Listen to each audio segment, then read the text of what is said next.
Welcome back to the Deep Dive. We're here to sift through the noise, find those insights that really matter. That's right. And today, wow, we are embarking on a pretty powerful journey. It's through a historical narrative that's really captivated readers, shining a light on an often overlooked part of wartime experience. A really crucial part. Okay, let's unpack this then. Yeah. We are digging into Kristin Hannah's highly anticipated 2024 novel, The Women. Now, this isn't just, another piece of historical fiction. It's built on some meticulous research into the Vietnam War era. Yeah, very detailed. And it seems specifically crafted to give voice to these courageous women whose stories were, frankly, just unheard for way too long in the kind of official histories. Absolutely. And our mission today really is to go beyond just the surface of this gripping story. Right. We want to pull out the key insights, understand the hidden roles, the nuances, and the really profound sacrifices of women in the Vietnam War. No, and what that means for us now. Exactly. What does it mean for how we understand history, how we think about healing, and, the whole complex story of service. It's about recognizing contributions that were sort of systemically pushed aside. Absolutely. And at the heart of it all, we have Frankie McGrath. Frankie, yeah. She's just 20 years old, making this life-altering choice to volunteer for the Army Nurse Corps. Incredible decision at that age. Yeah. And she starts this journey that's going to test her physically, emotionally, in ways, she couldn't possibly have imagined beforehand. We really want to explore what drew her there, what she faced, and crucially, what that homecoming really meant. So let's start with why she went. Her initial motivations. She's from a conservative, patriotic Southern California family. Right. Pretty typical background for the time in some ways. And like a lot of young people then, she's definitely driven by this deep sense of duty.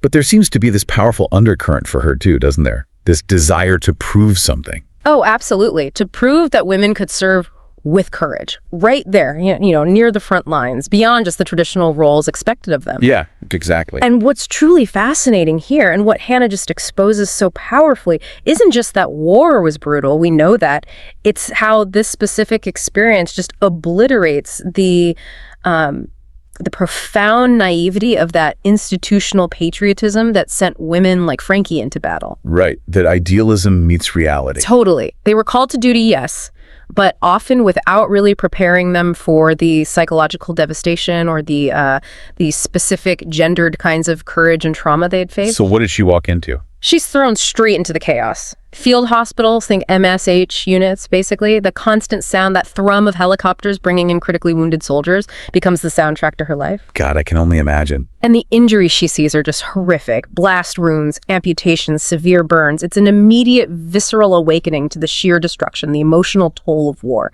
So far removed from any, romantic ideas about service. And it's in that crucible, that fire and blood, that we see her change, right? Her transformation. Definitely. She arrives inexperienced, sure, but that relentless daily grind of just trying to save lives in unimaginable destruction, it molds her quickly. It has to. She becomes both kind of hardened by the brutality she sees, but also paradoxically deeply empathetic to the suffering all around her. That's a really important point. And it's there, amidst the chaos, she forms these incredibly strong bonds, unbreakable bonds, really, with fellow nurses and with the soldiers she cares for, holding their hands sometimes as they face their final moments.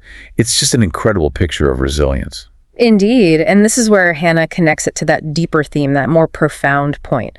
She vividly shows how the forgotten status of these women, it wasn't an accident, it wasn't just an oversight. It was systemic. In many ways, yes, a product of systemic sexism that actively marginalized their service. And this wasn't just, casual dismissiveness. How did it manifest? Well, in concrete ways. Lack of official combat recognition, for one thing, which then impacted their access to veterans' benefits compared to the men. Ah, okay. And also this pervasive societal expectation that their service was just an extension of traditional female nurturing roles, not seen as active, vital military duty. Even though they were right there? Right there, on the front lines, facing the same dangers, the same traumas, but not really seen as soldiers in the same way. So after enduring all of that, you'd think coming home, that would be the reward, the hero's welcome. You would hope so. But for Frankie, her return to the U.S. is, well, it's anything but. She expected gratitude, maybe understanding, maybe some honor for her service. Instead, what she finds is a deeply divided and frankly hostile country. It's genuinely heartbreaking to read about. And if we connect this to the bigger picture, Frankie's experience, tragically, it mirrored what so many Vietnam veterans face. Right. It wasn't just her. No. The hostility wasn't just a general anti-war feeling, though that was there.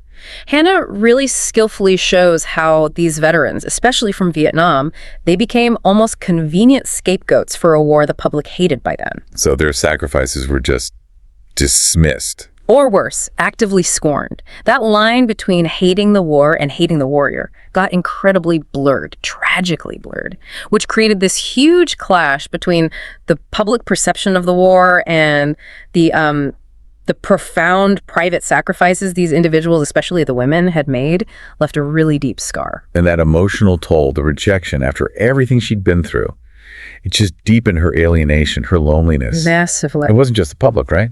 Even her own family, the people she thought would get it. Yeah. They struggled to comprehend her experiences. Which must have compounded the isolation just when she needed connection, validation the most. It must have felt like fighting a second war, an invisible one. So moving into her life back home, the novel really doesn't pull any punches about the struggles she faced. No, it's quite raw. We see her grappling with post-traumatic stress disorder, PTSD, substance abuse issues crop up, and that ongoing, just crushing sense of alienation. The review we saw noted it's heavy subject matter, lots of trauma, violence. It is. But it feels necessary, right, for the authenticity, to really get the full scope of what these women endured. Absolutely necessary. And this raises that important question.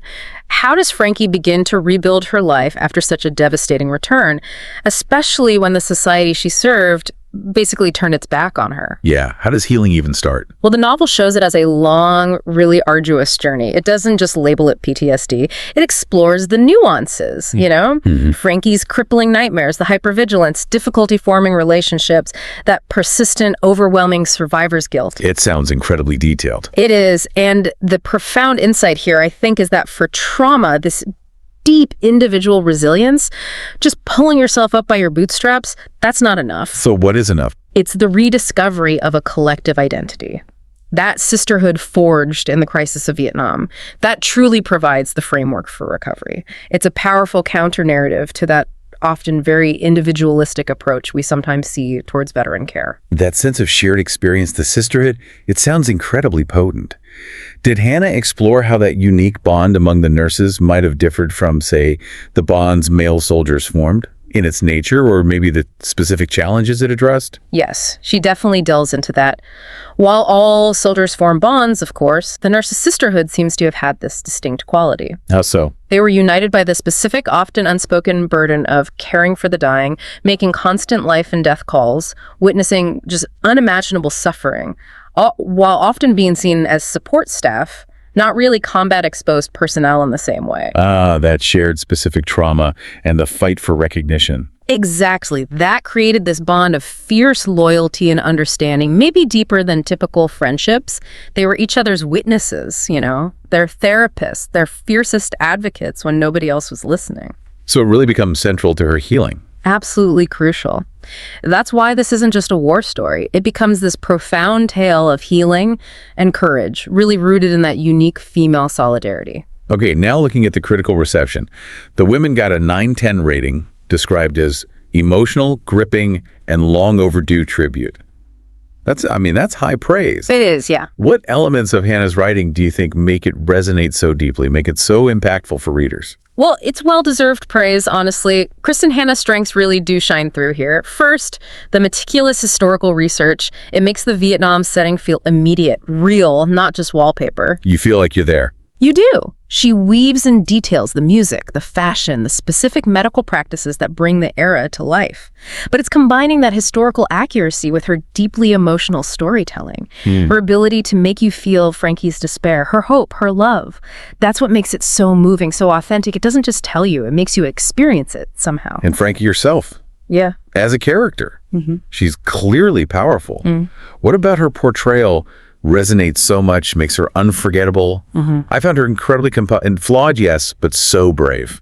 Frankie is definitely a standout because she embodies the full spectrum of human experience under just unimaginable pressure. She's not a flat, one-dimensional hero. No, not at all. She's complex. You see her naivety at the start, her terror, her fierce dedication, her moments of just utter despair, and then ultimately her incredible resilience. Hannah lets her be vulnerable and strong at the same time, which I think is deeply relatable. And by portraying her in such a nuanced way, the novel really champions these unsung heroes. It provides that long overdue acknowledgement for women whose contributions were, for way too long, just footnotes, if that.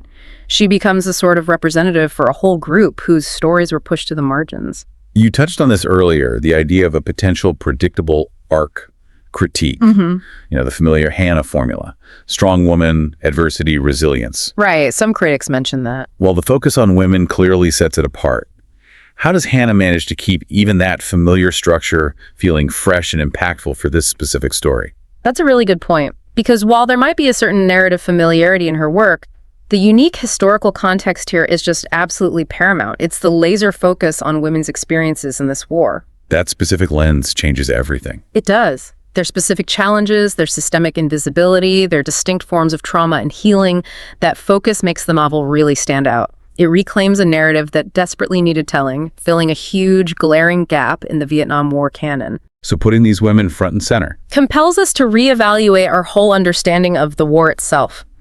It makes a familiar structure feel totally fresh because the perspective is so groundbreaking for this particular subject. Okay, so if we were to summarize the core themes woven through this incredible story, what stands out? Well, first, definitely the hidden, often marginalized role of women in war. That's central. Right. Then there's that stark, painful contrast between youthful patriotism and the harsh reality, the disillusionment. The novel unflinchingly explores trauma, PTSD, the long, hard path to healing. That's huge. And the sisterhood, that unbreakable solidarity born from shared experience becoming a lifeline. Absolutely crucial. And finally, that profound, painful gap between how the public saw the war and the deeply personal, private sacrifices made by those who served, especially these women. The Women, it feels like more than just a novel. It's haunting, heart-wrenching, but also genuinely inspiring. A powerful reminder that there are so many untold stories still out there. Stories waiting to be heard that deserve our recognition, our respect,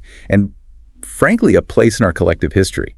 And that's really the enduring legacy of this book, I think. The Women is a vital, important reminder that women, too, were soldiers in Vietnam. In every sense of the word. In every sense. They served with immense courage, faced unimaginable horrors, and often paid this heavy, invisible price when they returned. Their contributions were, for too long, sidelined or just actively forgotten by history. This novel is a crucial step in correcting that, ensuring their service is honored. So what does this all mean for you, our listener, as you reflect on Frankie's journey and the experiences of countless women like her? Maybe consider this. What other forgotten contributions or perspectives might we still be overlooking in our historical narratives today? And maybe more importantly, how can we make sure these essential, often marginalized stories are finally brought into the light and recognized for the profound impact they had, not just on individual lives, but on the very fabric of our shared history? Something to think about. Definitely something to think about. Thank you for joining us for this deep dive.